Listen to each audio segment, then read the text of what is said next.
తమ సోదరుని వేధిస్తున్నాడనే కారణంగా ఓ వ్యక్తిని ఆమె సోదరులు దాడి చేసి చంపిన ఘటన హైదరాబాద్లోని కూకట్పల్లిలో చోటు చేసుకుంది. వెంకటరమణ అనే వ్యక్తి ఈ నెల 22వ తేదీన రాత్రి స్నేహితులతో కలిసి మద్యం సేవించి టీ తాగేందుకు వచ్చారు. అదే సమయంలో శ్రీధర్, అజయ్, పవన్, సురేష్లు తమ సిస్టర్తో పాటు అక్కడికి టీ తాగేందుకు వచ్చారు. శ్రీధర్ సోదరిపై వెంకటరమణ కామెంట్ చేయడంతో ఆ నలుగురు అతడిపై దాడికి పాల్పడ్డారు. అక్కడే ఉన్న ఓ టిఫిన్ సెంటర్లోని చపాతీ కర్రతో తీవ్రంగా దాడి చేశారు. ఈ ఘటనలో వెంకటరమణ మృతి చెందారు. ఘటన దృశ్యాలు సీసీ కెమెరాలో రికార్డయ్యాయి. దీనిపై పోలీసులు కేసు నమోదు చేసి దర్యాప్తు చేపట్టినట్లు ఏసీపీ శ్రీనివాసరావు వెల్లడించారు.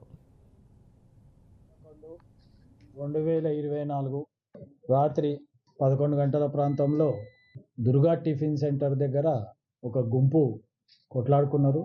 11:30 తర్వాత ఆ గుంపు కొట్లాడుకొని వాళ్ళు వెళ్ళిపోయిన తర్వాత వెంకటరమణ అని చెప్పేసి పొద్దున హాస్పిటల్ తీసుకొచ్చిన తర్వాత ఆయన చనిపోయిన తర్వాత వాళ్ళు ఎర్లీ మార్నింగ్ 23 నాడు కంప్లైంట్ తీసుకొని పోలీస్ స్టేషన్ కూకట్పల్లికి వచ్చారు.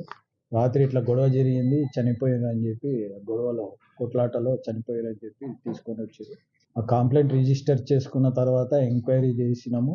ఆ ఎంక్వైరీలో సీసీటీవీ ఫుటేజ్లో చూడగా అక్కడ A1 పవన్ మరి A2 శ్రీధరు వాళ్ళ సిస్టరు వాళ్ళ వదిన కలిసి టిఫిన్ చేస్తున్నారు. అక్కడ ఆ టిఫిన్ చేసే భాగంలో వెంకటరమణ మరి ఇద్దరు వచ్చి వాళ్ళు టీ తాగుతున్నారు. వైన్స్ దగ్గరికి వెళ్ళి వచ్చి టీ తాగుతూ ఈ ఆడవాళ్ళని చూసి చెడాయించినప్పుడు పవను వెంకటరమణ కొట్లాడుకున్నారు.